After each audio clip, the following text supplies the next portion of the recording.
July 8th, 2026. Stand for the pledge of the flag. I pledge allegiance to the flag of the United States of America and to the republic for which it stands, one nation, under God, indivisible, with liberty and justice for all. Okay, roll call, please. McNutt? Here. Duff? Here. Newman? Jermaine? Here. Kuznicki? Here. Claiborne? Here. O'Brien? Here. Motion that we excuse Newman. Second. We have a motion to excuse Newman and a second. I believe he sent an email. He's going to be out of town. Yes, he did. All in favor? Aye. Opposed? All right. Additions to business. Mr. President, we have a couple tonight. First, you have in front of you an invoice from Dixon Outdoor Equipment for a stand-on blower. This is for the Department of Public Works. These are funds that are budgeted for this year. We just received the invoice in today. So if we could add approval of this invoice to the agenda tonight. In addition, as I understand, we've got a couple other items. Councilman Giramini has asked that we add some discussion regarding the 2027 fireworks display by Gen X, and also discussion regarding an email that he had received over the weekend from, a resident regarding our peddling and soliciting ordinance. All right, we want to put those.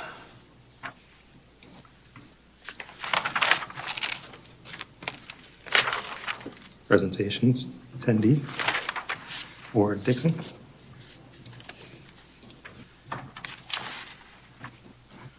Or under new business, either New one. business. All right, 12B.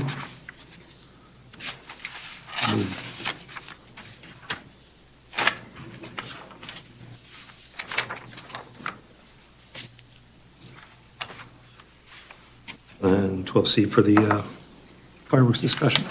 And that.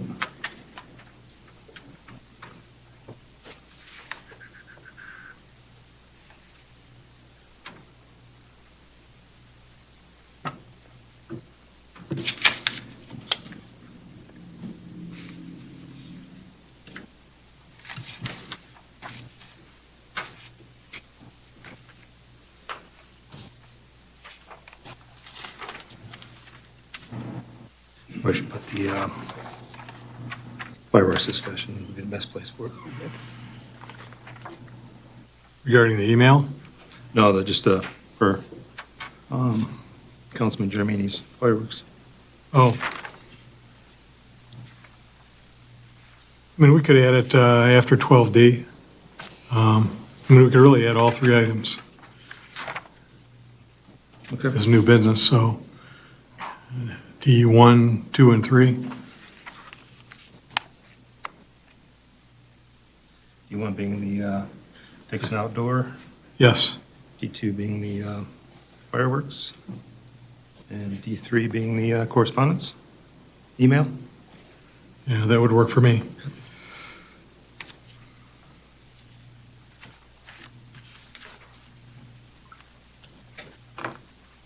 All right. Motion to approve the agenda as amended. Motion to approve the agenda as amended. Duff. Second by O'Brien. In discussion, all in favor? Aye. Opposed? Thank you. I have correspondences and information. Oakland County Fair is happening in Springfield Oaks County Park, July 10th through the 19th. Then we have a correspondence from Priority Waste CEO on their action plan and recovery plan. Motion to receive and file is presented. I have a motion to receive and file by Duff, second by O'Brien. Yep. Second. Just a quick question on B. Dave, where did that letter, it says Dear Residents, was that just sent to the office or was that actually sent out to residents? It was sent by email to me from Municipal Relations Manager Greg Quidquit. Do we know if that will be sent out to residents in some fashion? That I do not know. I would doubt it. as I understand, this is basically blast correspondence that went to just about every one, if not all, of Priority Waste municipal customers. Thank you. There was nothing in the email that would indicate there was going to be any other mailing, so. Just a 30-day update. Another update in 30 days was in the last line of the email. Yes. Any more discussion? Motion and a second. All in favor? Aye. Opposed? All right. This is the first call to the public. Motion open. Second. It's an opportunity for the citizens to address the council on agenda items only. We have a motion to open and a second. All in favor? Aye. Opposed? All right, first call's open. Motion to close. Second. A motion to close, first call and a second. All in favor? Aye. Aye. Opposed? Thank you. Consideration, number 8, consideration approving the following consent agenda. Motion to approve as presented. Second. We have a motion by Duff, a second by O'Brien. Any discussion? Just a quick housekeeping item. On page 3 of the minutes of the regular council meeting held on Wednesday, June 10th, our one scholarship recipient, Molly, her last name just needs to be updated for the records. It says Molly Bedman, it's Molly Van Binschgotten. Friendly on that. Second. Friendly in a second. Any other discussion? Roll call, please. Jermaine? Yes. Nikki? Yes. Edward? Yes. Brian? Yes. McNutt? Yes. Duff? Yes. Freeman?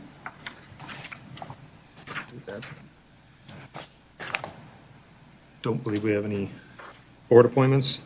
None tonight, thank you. All right. Presentations. Chief Sobeck. Mr. President and Council, I'd like to take a moment to officially introduce our newest police officer, Thomas Sonny Silva. Sounds like a character from the Sopranos episode. He's in the sun he just recently got back from Florida doing some work down there. Anyway, Officer Silva recently joined us after retiring from the Harper Woods Police Department, where he served for 26 years. Prior to that, he served briefly with the Detroit Police Department, giving him more than a quarter century of law enforcement experience. During our hiring process, we conducted a comprehensive background investigation that included interviews with his superiors and command staff. The feedback was overwhelmingly positive.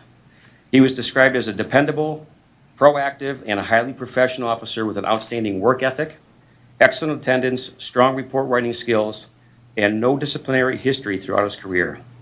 He also received multiple commendations recognizing his service and dedication. Officer Silva lives a few miles from the police station and wanted to continue serving a community close to home.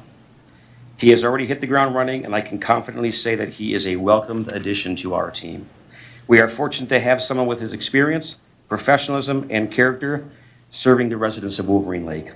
Please join me in welcoming Officer Thomas Silva to the village of Wolverine Lake.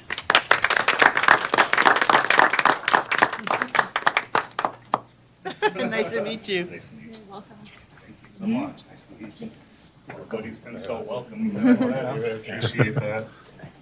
Thank you. Welcome down. Nice to meet you. Nice to meet you. I know. Yeah. And usually Aaron. You was the right pick. Got everybody. For like an outsider looking in, they're probably like, what's the deal?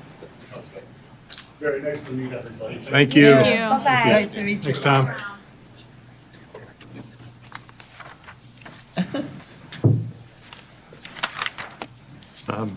Brings us to 12B, T. Candle Financial Report. Okay. Thank you, Mr. President. I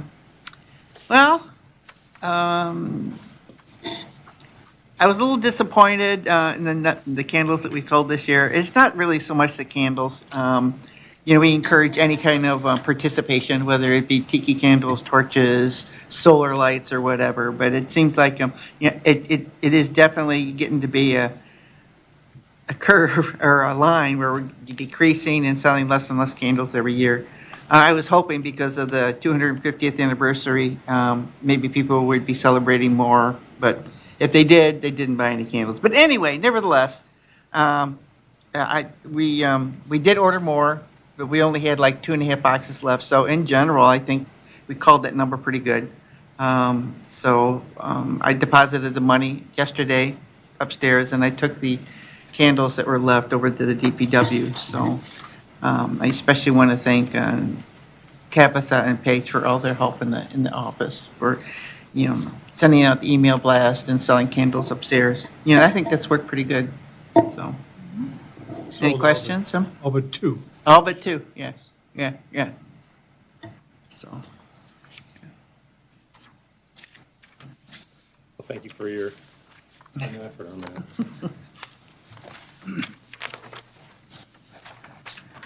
At least I didn't have anybody at 4 o'clock on the 3rd wanting candles this year like last year. Yeah.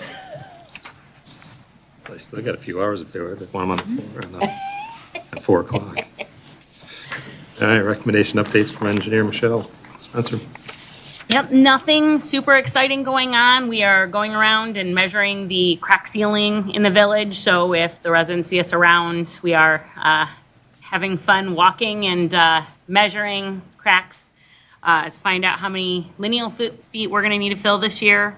Otherwise, we're just doing the standard engineering work. And I'm here for any questions you might have. Thank you. Any questions? Don't believe we have any public hearings? None tonight, thank you. The new business. Parks and Rec Board request council release budget funds for the corn roast. Motion to approve budgeted funds for the corn roast. We have a motion by Duff, second by Jeremy to release the budgeted funds. Any discussion? Have a roll call.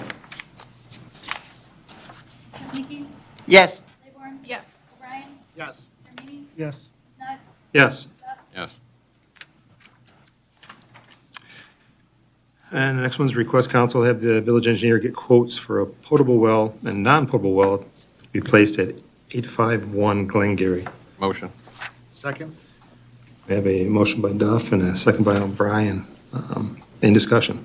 So this would just be the well we've discussed at the memorial site. Obviously, we also now have, since this motion was made before our special meeting, about potentially just running a line from the pump house. So whichever one works for us, obviously, we'd be good with. Yeah, personal feeling, just the pump, the hand pump. Yeah. That's not a personal opinion, but, so we have motion and a second. Any other discussion? All in favor? Aye. Opposed? A little more enthusiasm next time, everybody. Yeah, he did. That was after. Just a quick update on that. Again, as Mark had indicated, we had discussed this at our special meeting, and actually, Mike Powell had given an update at that point as to the discussions that he had had with a local well contractor as to what the options are. And based upon the discussion that night, we needed to get some input from DPW leader Andy Stone. And Andy has been off celebrating his wedding, his recent wedding, until Monday. And actually, my schedule and his schedule today was the first day that he and I had a chance to talk about what was going on. So he's aware of what the issue is, and he'll be following up with Mike's office to go over what the options are and come back with some recommendations and some costs. So this is work in progress. And one thing I would like to point out is at the special meeting, Mike had indicated that any of the options would be potable. So.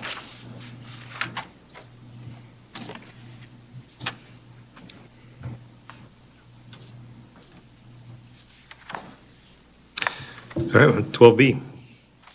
From the Beautification Committee, they recommend council approve the installation of gutters at the Claire Miller Park Storage Building. I think we have two. Two new estimates for a total of 3.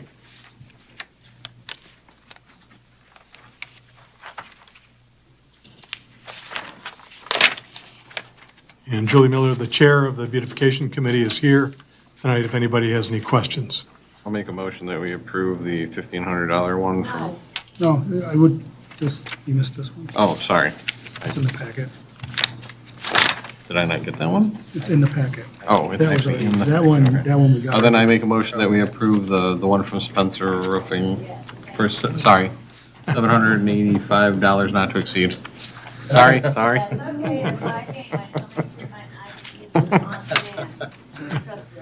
second that. We have a motion by Duff and a second by O'Brien to approve Spencer Roofing to install the gutters on the storage building at Claire Miller Park. Any discussion? Can we have a roll call, please? Yes. Yes. Yes. Yes. Yes. Yes.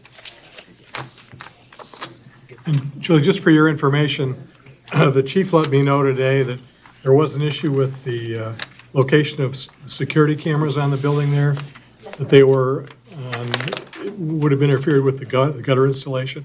The cameras have all been moved. They have. So as soon as Spencer Roofing is willing and able to get over there and do the work, it's ready to be done. Just waiting for you guys. So, I would have had an opportunity to have them. Obey. we appreciate that. Thank you. But I want to tell you all, thank you, Louise, you have done an amazing job for me, for beautification, for forever. This water thing is truly a dream. I mean, we outlaid the, Julie, could you step to the microphone, please? Otherwise, the handsome young man in the back of the room can't hear you, so. He installed a drip system around all the plants, so that, because we have 12 planters in the village, every sign is a planter. And we each have, there's 4 ladies, me and 3 others, and we each have 3 signs apiece. So when we did this building, that was a really big conundrum. We needed to try and figure out how we were all gonna, so he laid the water system out, and it's really nice, because that's one less we have to water, we just have to kind of weed and keep it looking nice. So it was really a blessing. So many questions, I mean, No, the committee does a great job. It looks fantastic. thank you, It sir. looks really great. I've got a So good team of ladies. Thank you for that. They're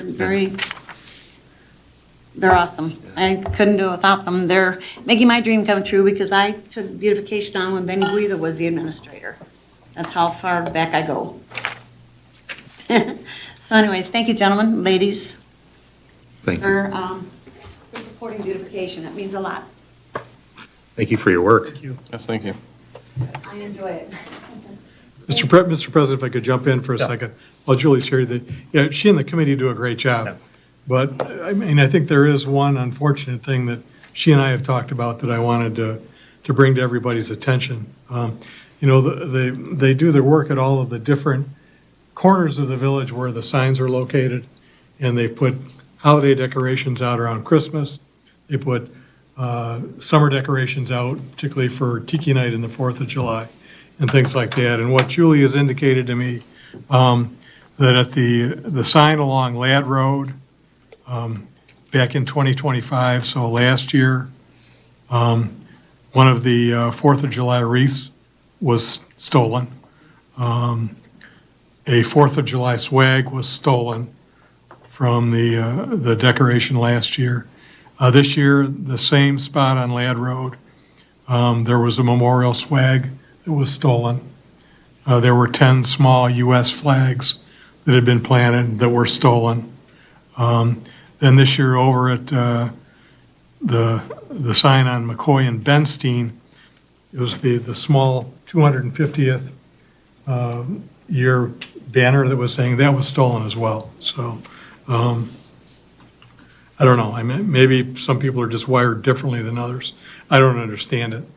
But the unfortunate thing about it is that they've done all this work to put these decorations out. Mostly they normally buy the decorations and they get reimbursed by the village. And it's not a huge amount of money that's involved here, but really it's more a question of principle than anything else. And at least from my perspective, if this is going to continue to be a problem, it's just going to mean that we really probably shouldn't be funding all the hard work that these ladies are going to do in the future. So if you're one of the ones that took one of these things, shame on you. And if you know who it was, if it wasn't you, then maybe go give them a smack upside the head for me. So, Is it worthwhile, or could we do cameras at all? Oh, honey, they'd be stolen. They would be, the cameras would be stolen? If they're gonna steal those 10 little flags you put around and a little banner for like $12, those cameras will be gone in a heartbeat. They won't fiddle fart around with that stuff. They'll go to your camera. Oh, yeah, put a camera out. My stuff will stick in it. What about the camera? Thank you. Thank you very much. You guys all have a blessed evening, and thank you for supporting beautification. It means a lot. Thank you. Thank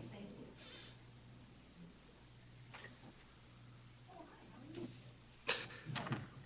This is a 12C, cost participation agreement with Oakland County, the local road improvement matching fund program. Motion to approve as presented. Second? We have a motion to approve as presented by Duff, a second by O'Brien. Any discussion?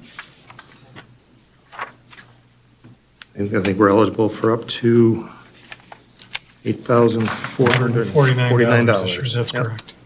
Okay. Roll call, please. Yes. Yes. Yes. Yes. Yes. Yes.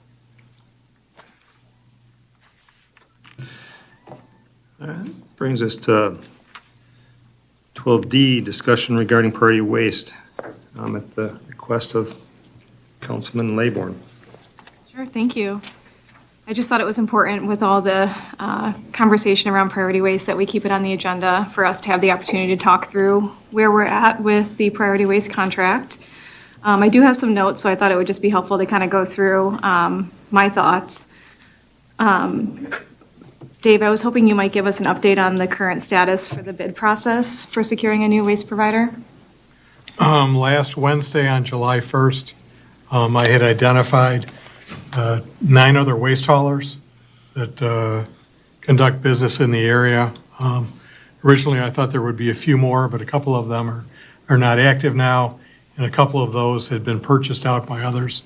So there's a total of 9, not including priority waste. And I sent a fairly detailed request for qualifications to all 9 of those providers, asking for a response by the end of this month.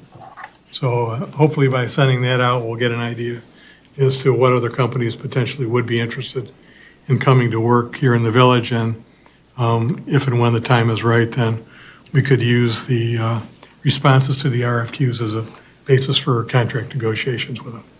Great, thank you. As far as resident reporting goes, are residents actively using the newly established priority waste reporting email?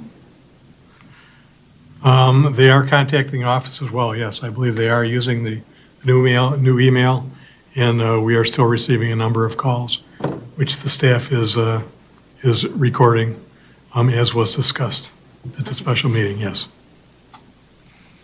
Do you happen to know, as far as like the weekly service failures? I know Brett Quidquit from Priority Waste continually updates you on Tuesday mornings. I think you forward those emails over to us. Do we know how many weeks consecutively he's had to do that now, where he's had to send those maps to us with the incomplete routes? Off the top of my head, I think it's 4 in a row now.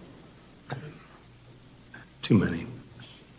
Have you had any discussions with him as far as the reasons behind Priority Waste shortcomings, as far as why they're not able to complete the routes week after week after week after week?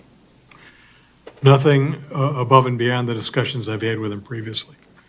Equipment issues, personnel issues. It seems to be the consistent answer, one or the other or both.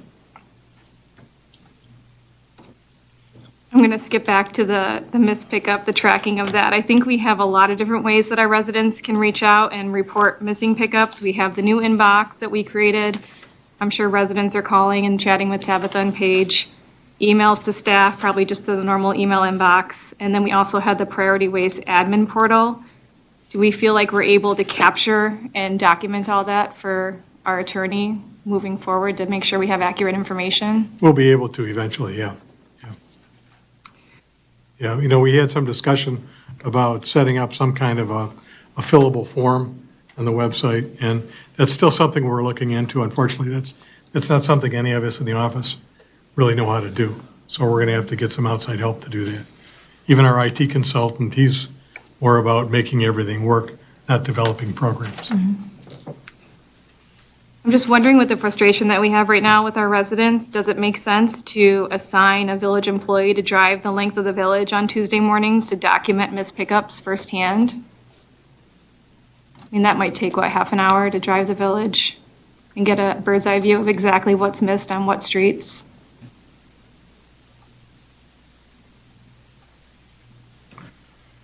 I mean, I suppose we could. I guess it's a question of what else you don't want to have us get done on Tuesday mornings. Just a thought.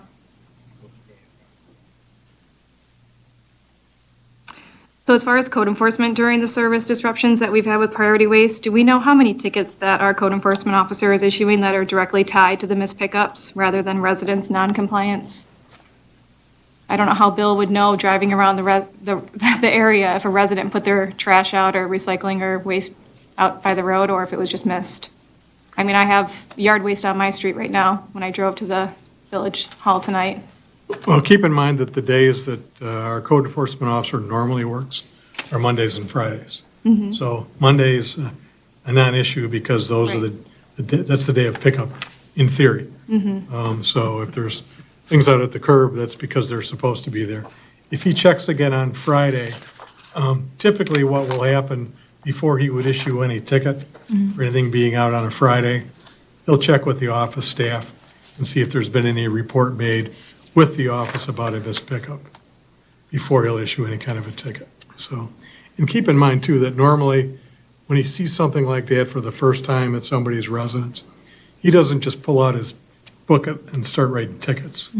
He makes a note of what he observed, and then he sends basically what he would call a violation notice, but what I would say would be a reminder letter that whatever he saw is prohibited under the code, and asks that the problem be addressed. And then if he doesn't get a favorable response, then he can start writing tickets. But I would just hate for a resident to open their mail and have that sitting in their mailbox when they've done nothing wrong. They're at the mercy of Priority Waste like we all are right now. yeah, no, and not so much recently, but when we first started having problems with them, we did get those calls occasionally, but we worked our way through it. Perfect. I did have a chance to review the contract that we are currently with Priority Waste, and I just highlighted a couple of items. I'm just wondering if we want residents to begin documenting other service issues, not just missed pickups, but waste or recycling that's left in the street, potentially inappropriate conduct by Priority employees when concerns are raised, such as throwing something in the trash bin and maybe it wasn't trash, or instances where Priority vehicles block the roadway during service. Those are just things that I noted in the current contract, or those things that we want our residents to be relaying to the office for documentation purposes. Well, we could, I think, my thoughts would be that we focus on missed pickups, because that's really the heart of their service. And I suppose if we want, we can get the village attorney's office to weigh in on that, but if you're talking about a material breach of the contract, I really think it has to do with the pickup service they're providing or not providing, as the case may be. Okay. So going along with that for our attorney tonight, if the village does take Priority to court for the breach of contract, are we going to be using Facebook posts on our village website as evidence? Or do we need our residents to actually send an email or log their complaints through the Priority Waste portal? So rules of evidence do apply, and if we're talking about a breach of contract action.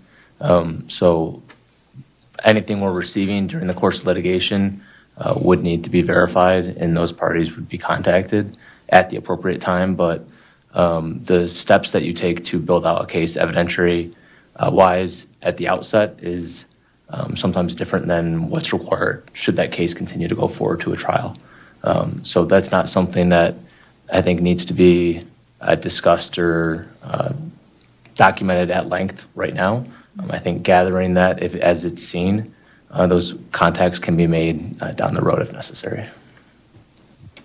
I think right now our Facebook page, and I'm not on Facebook, but I get a lot of messages sent to me. I think that's where a lot of our residents are going to voice their frustration and also document missed pickups. So I'm just wondering if that's going to be used as evidence moving forward, or if they need to go through a different channel that we've established to make that information we can use in the future. So of course, the most documentation that we can obtain, the better. If we're capturing contemporaneous posts, that's great. But whether or not that meets the burden to be admissible evidence, there would have to be more testimony or involvement from those individuals. But having that as a foundation to be able to contact people down the road, whether that's their names on Facebook or whether it's a complaint form that's filled out, both would be sufficient if we have their actual names, and I assume that they'd be residents and taxpayers, and that contact can be made through other means at the time that it's appropriate. Okay, thank you. Yeah, I think our preference would be that either through the dedicated website, the link that we've set up, or with a phone call, that they contact us directly. The problem with Facebook is, how do you find out how to get a hold of somebody if they're on Facebook? Because I think what John is saying, and by the way, this is not Jennifer Olowski, for everyone's benefit. So Jennifer's up north with a family function. So this is John Coomer, who is one of the crack attorneys in Jennifer's office, and he was good enough to volunteer to cover for her tonight. So we're happy to have John here. If you recognize the name, John worked with us last year on a lawsuit that ended up being resolved regarding zoning violation over in Lakeview. And he's currently working with Jennifer gathering information relative to issues we're having over at 1801 Shanken. So we're glad to have John here tonight, and you'll probably be seeing more of him in the future, I would guess, too.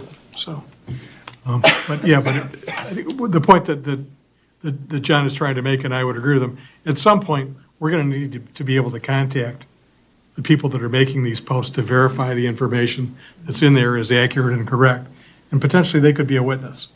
And so the more information we have as to how to get a hold of them, the easier it's going to make our job down the road. Okay. So just lastly, I just think with all the conversation going on with Priority Waste, that I would motion that we keep this topic to remain on the agenda until further notice, whether new business or pending business.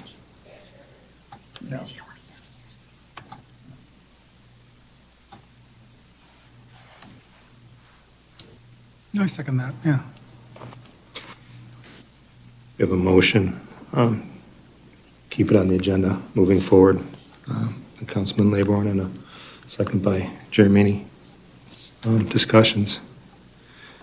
One of the reasons we did set up the email was to have a centralized kind of clearinghouse for all the complaints or missed calls, because data is what we need right now regarding that, so we can move forward and having a central place for it, and that's why the email was set up. So, officially versus unofficially, I consider the Facebook post unofficial, whereas the emails would be the official notice. So if anybody sees it on Facebook, I do strongly encourage them to let the residents know to put something on the email, so we have a central location for it, and we're not chasing it. And are we directing people that call into the village right now or email, do we respond to them and say, you should also be reporting this to Priority? Because I would think that if we're taking it in and Priority is not finding out about it, that would be a bad thing if you end up in court, because Priority would be like, we never heard about any of this. Yeah, the staff is encouraging people to do both. Okay. And yesterday I made a post on Facebook explaining specifically, do both. Specific, as soon as your whatever was missed, contact Priority, and then contact the village later, because it's the necessity is to hopefully they'll go get it. Right. And so I did explain that, and then a resident made a graphic for me that I can post every week. So thank you to them. There you go. Just to make it easier. That's nice. So hopefully people understand, yeah, do both. And I gave them, whether they do it through the portal on Priority, or they call Priority directly, call the village, or email at trash@wolverinelake.com to make sure that we have that information as well. And if the staff gets a complaint, they're going ahead and they're making the entry in the Priority portal Oh, okay. themselves. All right. So, and if the resident has already put it in there, so be it. But at least that way there will be a As long as it record. gets double booked. Yeah, or triple booked as the case may be. Right, Yeah, right. so, yeah. And again, to Mark's point, yeah, if priority doesn't know that the pickup has been missed, how are they going to know to go out and pick it back up? And that's the number one priority, but number two, then, yeah, we want to be able to document all the problems, so. Because there was at least another resident this week who was waiting over a week for their garbage to get picked up, so, from last weekend, the heat we had, so that's just, Lord knows what was going on in that can. So none of us want to deal with that, and the residents shouldn't have to. Especially after a long holiday weekend, Right. so, And a hot one. yes. So we have a motion and a second to keep it on the agenda moving forward. All in favor? Aye. Opposed? All right. We're at 12D1, the Dixon Outdoor Equipment for the stand-on blower. Well, so this is a request from the Department of Public Works for authorization to purchase the stand-on blower. It's a piece of equipment that they went to look at over at Dixon's site over in Livonia. It is, as it says, a large stand-on blower motor that Andy Stone has explained to me will make it much easier for them to do leaf pickup in the park, and then also to be able to clear the parking lots here at the Village Hall and out at Clara Miller Park, other locations, with debris much more easily than they do right now. We only don't have any other bids for this, but if you know it on here, this is a Sourcewell contract through the state of Michigan, so we get the same statewide discount than any other governmental agency gets, which in this case is significant. Almost a 25% discount, so. Motion to approve the Dixon outdoor equipment invoice for $11,192 as presented. Second? A motion to approve by Duff, a second by O'Brien. Any discussions? Roll call, please. Yes. Yes. Yes. Yes. Yes. Yes. 12D2, the fireworks for, I believe it's for 2027.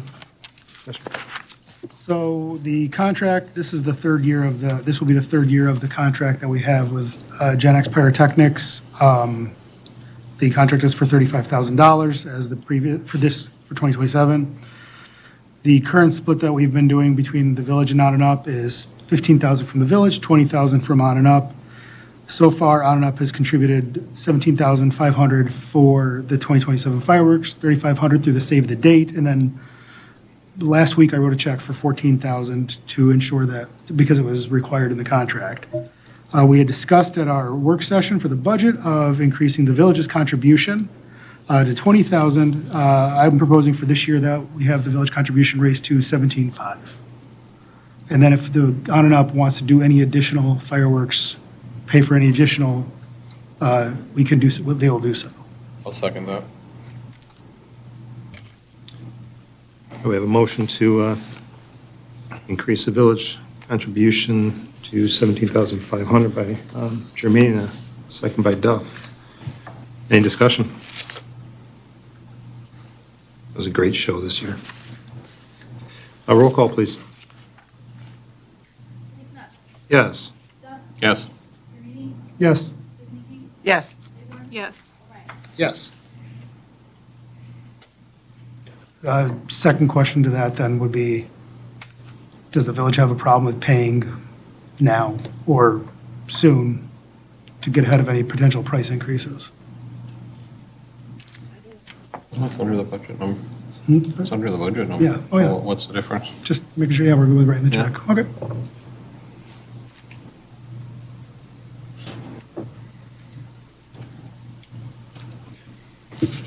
Before we leave the topic of the fireworks, Aaron reminded me that this year when we did a newsletter, that, we included information on and Up the fireworks, and, because I think a lot of people just assume that the village pays for all of it, or they have no idea, or don't care, or don't think about it.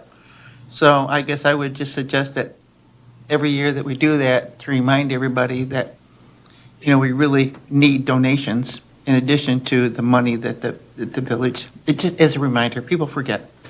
The newsletter helped a lot. There was a lot of a lot of unfamiliar names, $5 to much larger contributions as well, but people who just weren't even aware. Yeah. Dropped off money here. So yeah, I mean, it did make a significant difference. It's just awareness. And On and Up also created a flyer for our welcome packets that the Park and Rec Board's making, so that can be inserted in there as well. So when new residents come in, they'll be immediately introduced to all of that, and they'll immediately know what Tiki Night is. So hopefully we'll make some progress there as well.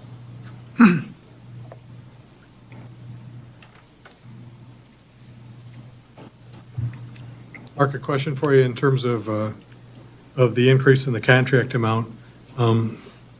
As you've indicated under the contract, we have until October 1st to let Jason Trudeau know that we're going to bump up the contract by up to an additional $5,000.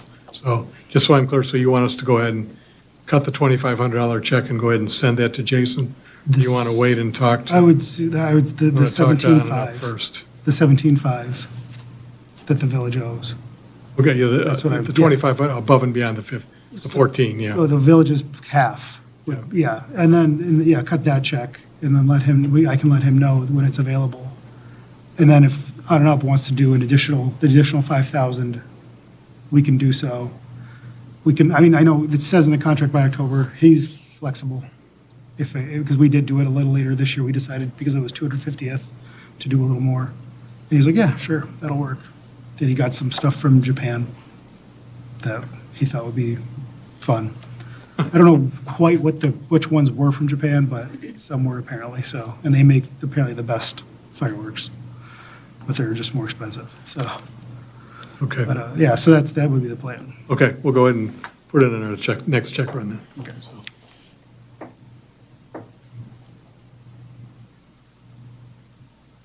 Anything else on the fireworks? 12D, subset 3, the email that was sent to Councilman Germini from a resident. So I had a resident reach out to me in response to the post that the chief put out there explaining how the village deals with solicitors, how our police will deal with solicitors, and what they can and cannot do. So they had a few questions. Number one was on Facebook, under the Wolverine Lake page, the police chief said usually a month, but the permit will contain that information when asked how long a solicitor's permit is good for. In the same thread, Paige Newton said, if a solicitor wants to solicit in the village, they have to fill out an application each time, no matter how many times they have previously been in the village, and each time they get checked out. So if they are okay one time, but later aren't, the village will know. How do they fill that out each time if the permit is good for a month? So I guess the question is, are they filling out a new application each month, or is there just another review being done? When a business or an individual wants to come in and solicit, they have to fill out an application. And in the application, they have to indicate what the dates are that they want to solicit. So when they submit the application, the staff reviews it for completeness. It's sent over to the police department, so the police department and the chief can do their due diligence. They come back with a recommendation based upon their investigation. Ultimately, I'm the one that approves the application, but typically it's based upon what the police department's recommendation is. And if everything is approved, then the identification badge is issued. So when they start that process, for the period of time that they're asking to be able to solicit, which as the chief has indicated is typically a month, maybe a little bit longer, maybe a little bit less, depending exactly what's involved, that's when they undergo the background investigation. And that would be it until the next time that they come in. If they come in a second time in the same season, then they would go through the same background investigation again. If they come back in a year later and ask for the identification badge, we'd conduct the same full background investigation at that time. And just know, when these solicitors, they're issued a permit, they have to have some picture ID with them and in addition to a copy of the permit on their person. So if somebody does have a valid permit, but they don't have it on them, technically they're in violation. We say go back to the village or find it where it's at. But those two things have to occur. Sometimes we'll get some people bleeding in from other, Commerce Township say I didn't know. We usually give them instructions on going back to the village and applying correctly, but they have to have ID on them, which the village provides, like an ID tag, almost like a lanyard, and they have a copy of the permit. This coming July 21st for the next month, we've issued permits to EcoShield Pest Control. Each of them have been checked out. There's only 5 employees. They have identification and they have the permit on them. If somebody says, hey, I don't have my permit, but my boss does, they are in violation. They have to have a copy of the permit and their ID on them to make it valid. Thank you. Question 2 was, a man in his 60s from Commerce took a plea deal after the victims finally came forth about what he'd been doing to them for over 4 decades. He is now in prison and finally labeled a pedophile. How is the village able to say the village will know? They will not know if victims have not come out yet about situations or if the solicitor did not self-report.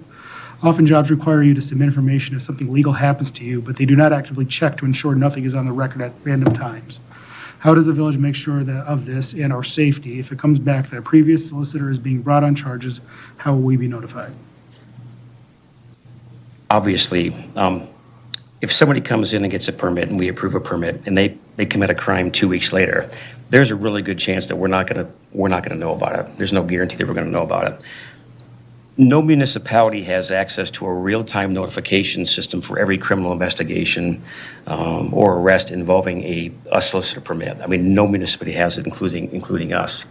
And unfortunately, if a crime or an event or an incident has occurred in the past and it's never been reported to the police or investigated, and there's no record of them anywhere, then we're not going to have, the police department's not going to have access to those records. So there is a possibility that there are some bad people that may have gotten solicitor permits. It's not by not doing a due diligence, it's just the fact that it has never been recorded, like this lady's example right here. And so, saying that, if you have some new information after a solicitor has been issued a permit, and you have new information regarding the behavior of an individual, bring it to our attention, we can look into it, and we can address it, and we can always pull that permit. Same thing if there's behavior that the permit holder has and he's rude or he commits some type of crime at someone's door or in the village, let us know. We'll investigate it, and we can also pull the permit if necessary. But as far as investigating crimes that happened 10, 20 years ago, if they've never been reported, we don't have access. Even the police department, as good as we have access to more information and databases, if it hasn't been investigated or arrested or reported, we have no way of knowing it occurred. And obviously that applies when it comes to a delivery driver Correct. or anybody else who's in the village working, whether it's for Amazon or whoever. So unfortunately, we're all subject to that, Yes. regardless of who it is. And the final question, people are allowed to solicit with permits from the village. Does the village carry insurance for the people coming onto my property without my permission in case of them getting hurt? I shouldn't be liable because I did not invite them to my home.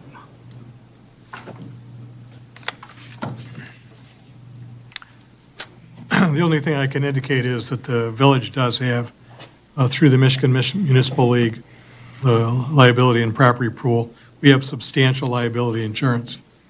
As to when that insurance would come into play and when it wouldn't is really something that the insurance company has to make, a decision they have to make on an individual case-by-case basis. So I can't answer this specifically. What I can indicate is that we do have significant liability coverage, and if there's any liability there that's recognized by the insurance company, then they would step in and resolve the problem. Sure. And I would just add, if there's a concern of these individuals coming onto your property, private individuals, property owners can post no trespassing signs, no solicitor signs, and the peddler ordinance does prohibit those who are licensed and permitted under the ordinance from visiting those properties if they have those signs. If you have such sign posted and someone does visit your home with their permit, you can ask them their name and you can provide that information to the village. The village could take actions to revoke that permit. Yeah, I was looking at the things that no peddler or solicitor shall do, and that is the first one. Peddle or solicit upon a premise in defiance of a posted notice stating no trespassing or no solicitors or peddlers. So if that happens to a resident, document it, call the police, they'll fill a report and submit it to the office, and the office can then revoke that person's continuing to be a solicitor. If they do not have a permit, they're also in violation. If they fail to immediately and peacefully depart from a premise when requested to do so by the occupant, they're also in violation. If they attempt to use any entrance other than the front or main entrance of a dwelling, they are in violation. But the village can't be everywhere, so if they come to your home and they're in violation, you do need to reach out. You do need to document it. You can't just say some guy came to you've got to tell us who it was to some degree. They should have, like we said, an ID on them so that you can document that.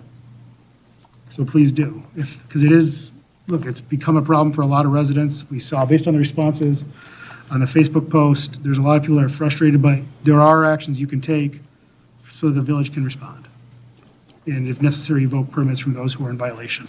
When the ladies up front issue these permits, when they come in to pick them up, we strongly encourage them to share with the soliciting company, be mindful of the no soliciting signs and trespassing signs on their front doors. We strongly encourage them. We can also let them know that if they do that and the police gets called, there is a really strong possibility that they can have their permits pulled. We will share that information with them when they come to pick up their permits.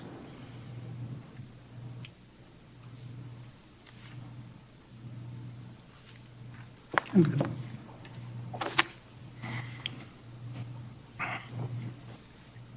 So the set topics. I set topics for the July 2026 work session. Motion to forgo? Second? A motion to forego the work session for the July 22nd and a second. All in favor? Aye. Opposed? All right, no work session.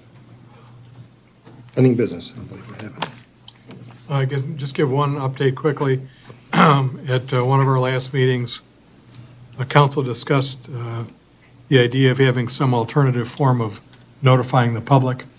Again, going back to specifically the boil water requirement, the incident we had over on Penny Lake. The chief has been working on this. We do have some information from Everbridge about their Nexel public alert system.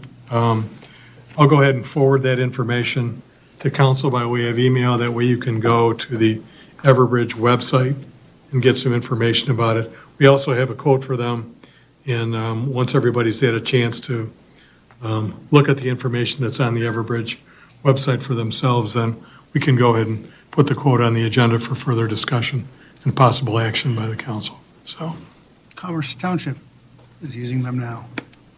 It was like the day later, they had a post about it. okay, I was like, oh, that's, how funny. yeah.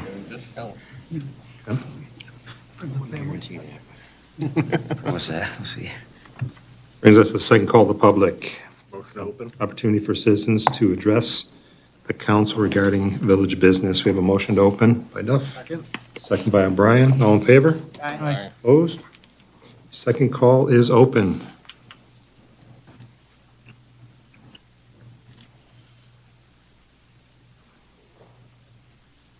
It's hard to believe, David Labor, 2335 Shaken. It's hard to believe 39 years of the fireworks.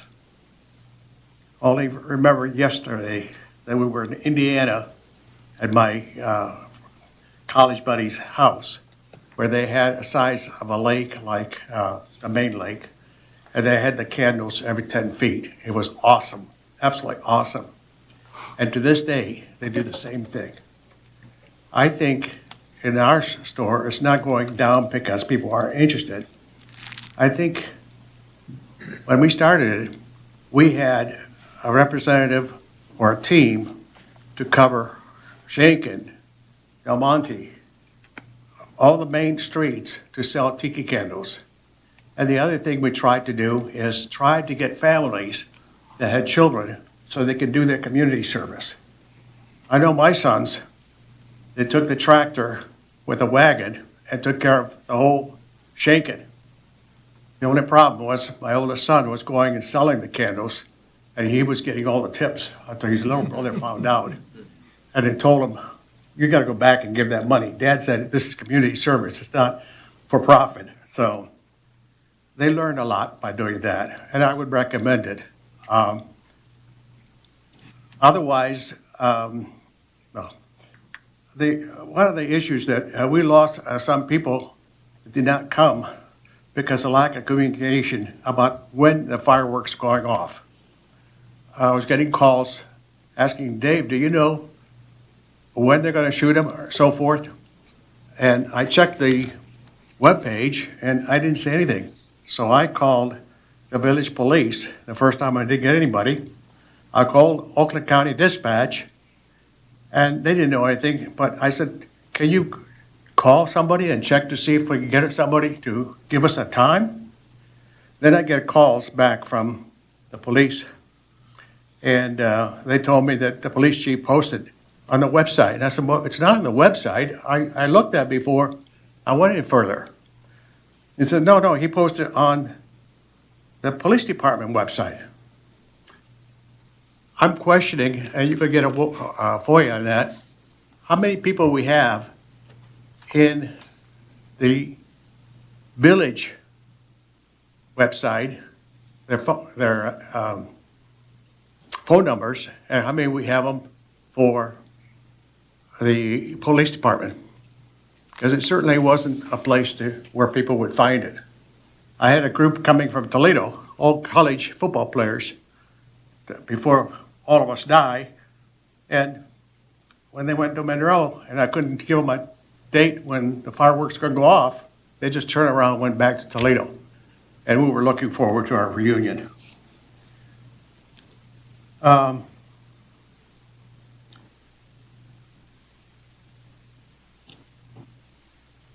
Did we have enough candles for the July 4th? Mm-hmm. We did? Because I went to the village and they only had 2 left. We distribute, or we email out on email blast a flyer. It has the list of everybody that I have helping me sell for the candles.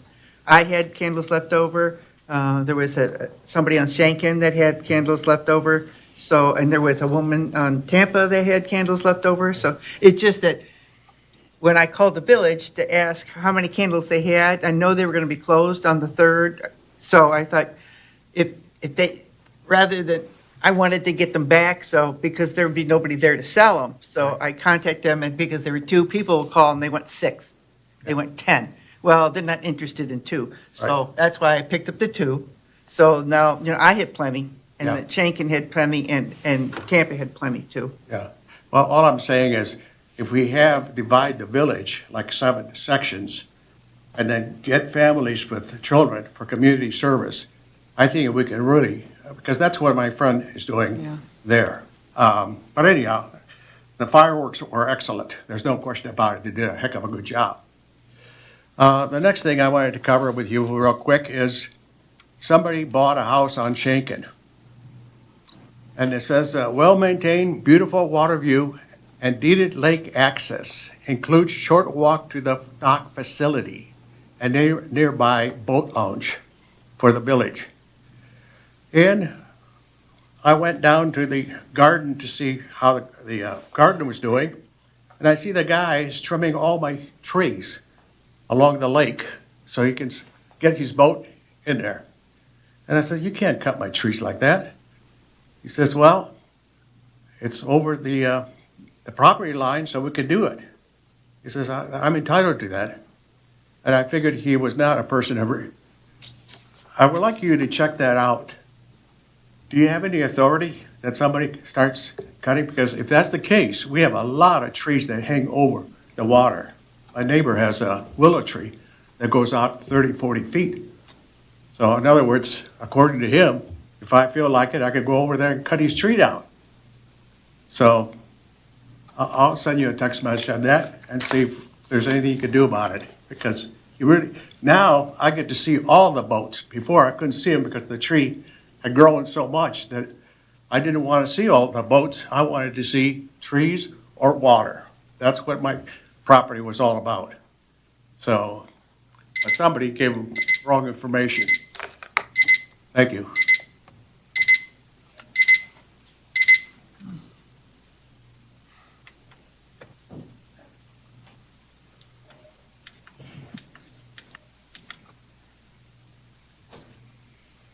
I make more noise standing up than that alarm does. Dave Renwick, 685 Amenia. I came to talk on something else, but I'd like to start with the leaf. It says blower, from what I said, or from what I heard. It's not a sucker, a vacuum? Oh, okay. It's a big fan. Okay. No, I just thought a vacuum would be a lot more germane, but if they need it, they need it.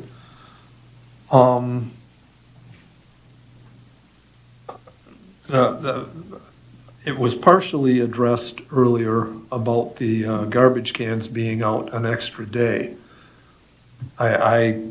I could not find it. I only did a cursory search, but I thought in our ordinances there was something about the cans have to be back off the street the day after our pickup day. And maybe that needs to be changed under the circumstances, or the police, I'm sure they are being forgiving about it. But mine is sat out 2 days, sometimes 3 now. And I know the ordinance states otherwise. So people are grumbling about that too, because when you got garbage sitting in front of your house for a couple, 2-3 days, it gets old. You know that probably better than most of us. I think you've gotten more complaints, but that was the other thing, was the complaints. Should the citizens be complaining through the village because you are the payee, or should the citizens be complaining individually? Or I heard both, but if they're going to do one or the other, if they only want to do one or the other, should it be to the village rather than individually? Because at least if it's to the village, it seems like then it counts legally. We would encourage the residents to do both. Right. To complain to the village through our dedicated website, and then also to log a complaint into the priority portal. Because logging a complaint into the priority portal, in theory, is what's going to let priority know if there was a missed pickup, so they can get up and recover the pickup, so they can get the garbage out of there. But if you're only going to do one, contact the village. Right. Because the village will make our own record, but in addition, we will also be logging the complaint into the priority portal. Well, that was kind of my question, was which one is going to hold water if this does progress to court? Both. Both would have value. Would they? They would. Because we are not the payee, so how can we go after priority when we're paying the village for this service? Yep, so there's practical value in both, because if we're talking about a breach of contract action, ideally, we're not spending all that money on actual litigation and a lawsuit, but rather a settlement. And if Priority Waste is aware of the issues themselves, that's certainly going to put us in a position of strength.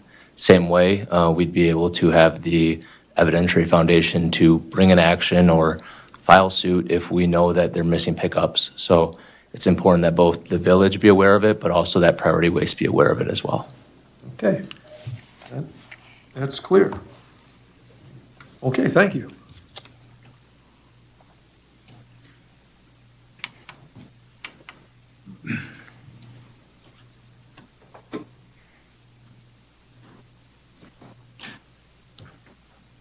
Motion to close? We have a motion to close by Duff, Second? second by O'Brien. All in favor? Aye. Opposed? All right. is 15. Actually, the biggest thing, Ms. Renwick, is we're trying to get as much information as we can. And like we had said before, if it's just to the village email, then we relay that to the portal of priority. But we are asking for resident participation in this as much as we can get, because that just bolsters our position. So as much as we can get out of the citizens is what we're looking for. We're looking for help. People I've spoken to have said they feel it's redundant for them to Sure. complain to the village and complain to priority. I understand how that feels. Yeah. That's why I asked. Yeah. We're just asking for the help right now, and there might be some redundancy in it. But if they're only going to do one, all of it. Yeah, we'd ask both, but if it's only one. I mean, it's unfortunate that anybody has to be logging these Right. complaints Right. in the first place, but It's unfortunate we have to be receiving them. it's unfortunate all the way around. All right, 15, council liaison reports, Parks and Rec. So Parks and Rec has been busy the last few weeks or so. We've had a dog show, about a dozen dogs showed up. We've had Tuesdays in the Park, our first one, despite a weather scare, where there was a 100% chance of a severe thunderstorm at 5:30 and at 2 o'clock, and then it ended up not raining at all. So thank you, weather guys, for your accurate work there. But we ended up having successful Tuesdays in the Park. Kids had a lot of fun. I did put a damper on the farmer's market because a lot of people canceled because they thought they were going to get soaked. Farmer's market's been going along, though. Interesting weather between storms that don't come, storms that do come, and then 95-degree heat that felt like 100 degrees last week. It's been interesting. Yesterday was actually very nice, and market did well. Good turnout both in terms of vendors and residents and folks just shopping and everything else. Planning for the Corn Roast is ongoing. Tomorrow we have a work session regarding that, so we're going to be continuing to get that ready and get going on that. We have our next Tuesdays in the Park on July 21st, and we are excited to have the Michigan Schools and Government Credit Union there and our village police there for everybody to go out and meet them. So that'll be a great day. August 8th is the fishing contest. Flyer should be out for that soon. August 6th to the 8th will be our second garage sale of the year. And on August 3rd, we have our next blood drive. So if you sign up for that and donate a little something there. And our directional signs have been put into the parks and with the actual pointers installed as well. So if you get lost in the park now, there is no helping you. That's on you. So other than that, things have been going great. We did not have a quorum last month. This month, I believe we have 3 cases. Five. Two from last month and 3 new Oh, ones. sorry. Yep. Busy week. Yes. Busy meeting for you guys. And Councilman Newman isn't here for water board or planning. So, So there was no planning commission Planning last Commission? meeting last month, but there will be one this month. So the planning commission can start to discuss a few potential amendments to the zoning ordinance. Okay, so we had Officer Silva start with us. He's been on for 2 days, riding around with Officer Dennis. He'll be riding with a couple different officers over the next 2 or 3 weeks to get to know our policies and procedures, where everything's located, landmarks, frequent flyer addresses. He's doing a pretty good job. He's been really well welcomed and great addition.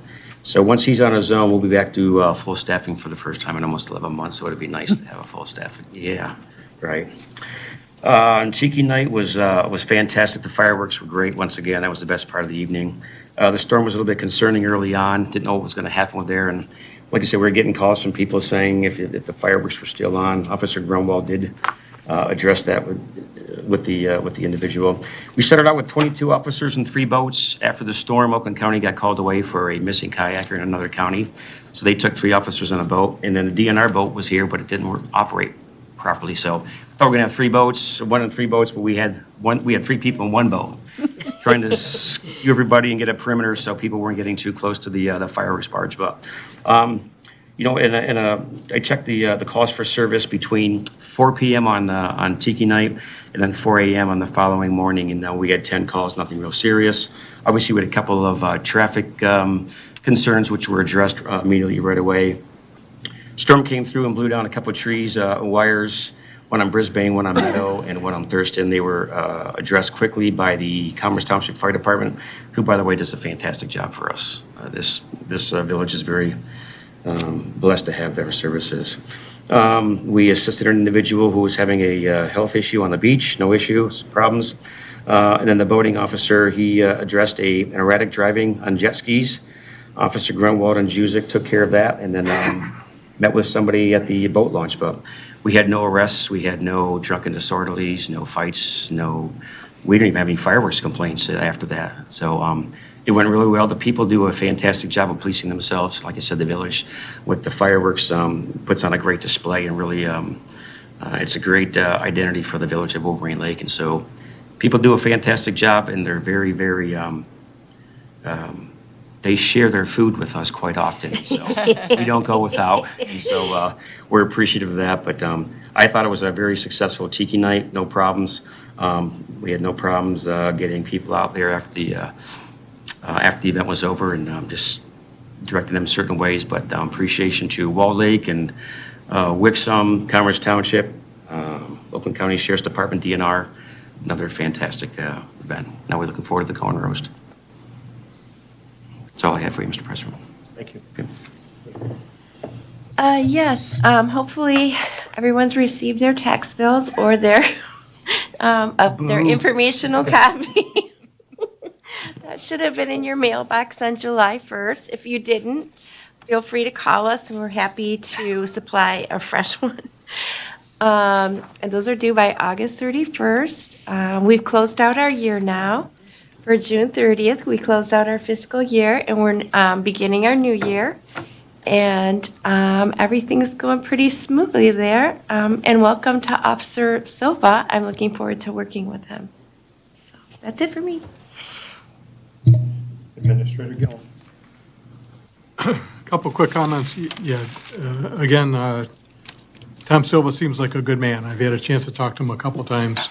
Again, talking to him tonight before the meeting, he genuinely is very impressed by how friendly people have been since he's come here to the village. He said, in his prior situation, he said people weren't always quite as friendly as they've been now. I'm sure, to a certain extent, the bloom will come off the rose at some point in time for Officer Silva, but he seems very, very happy, and I think we're very fortunate to have him. I think he's going to be a good addition to the team.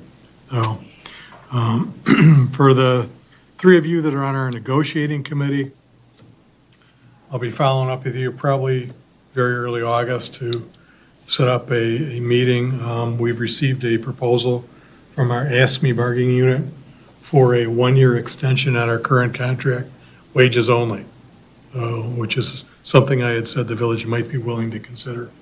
So I'll be set up a meeting with the three of you so we can take a look at that and decide what direction we want to go. So the only other thing I would add is Mr. Laburn was talking about some memories when he was growing up.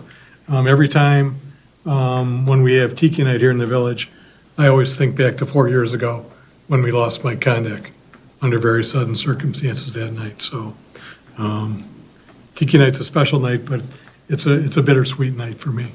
Mike was a good guy, an old friend, and we miss him every day. That's all I've got. Thank you.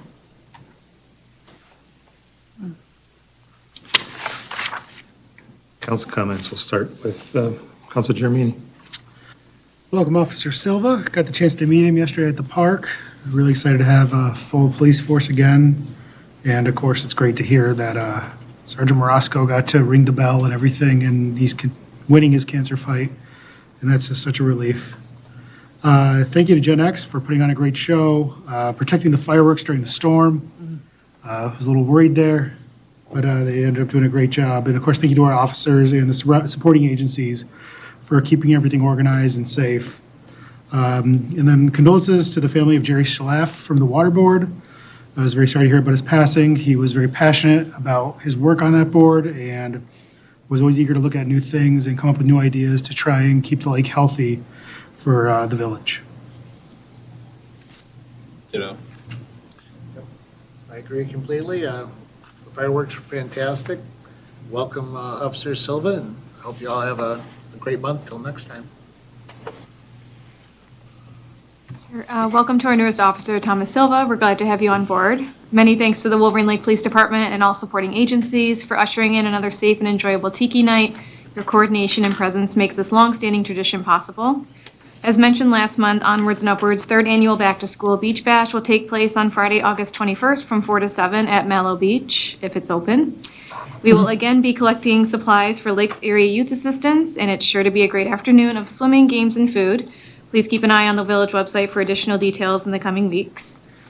Regarding priority waste, as discussed earlier in the agenda, I encourage residents to continue documenting any service issues with the village staff. As a 15-year resident, I share the disappointment and frustration with the level of service we are currently receiving. We need each resident's help in reporting shortcomings so we can move forward with accurate information.